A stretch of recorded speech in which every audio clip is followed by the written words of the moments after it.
এই গরমের দিনে ক্রিম পারফেক্টভাবে স্টিফ হওয়ার জন্য দুটি টিপস নিয়ম পালন করলে আপনাদের ক্রিমও পারফেক্টভাবে স্টিফ হবে। ক্রিমটাকে ডিপ ফ্রিজ থেকে নামিয়ে নর্মাল ফ্রিজে রাখবেন কয়েক ঘন্টা আগে। ক্রিমটা বরফ থাকবে না, লিকুইড থাকবে বরফ ঠান্ডা অবস্থায়।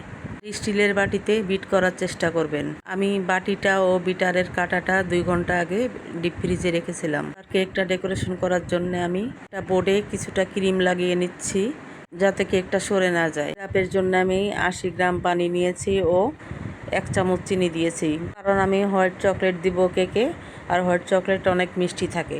প্রতিটা লেয়ারে আমি প্রথমে সুগার সিরাপ ব্রাশ করে দিয়েছি, তারপরে ক্রিম দিয়ে আমি চকলেট গানাশ দিয়ে দিলাম। উপরে আমি শেষের পার্টটা দিয়েছি। শেষের পার্টটা একটু হার্ড হয়, এই জন্য সুগার সিরাপটা একটু বেশি লাগবে। 40 গ্রাম হোয়াইট চকলেট ও 20 গ্রাম দিয়ে আমি গানাশটা তৈরি করে নিয়ে ক্রাম কোট করে আমি আধা ঘন্টা ফ্রিজে রাখবো। আল্লাহ হাফেজ।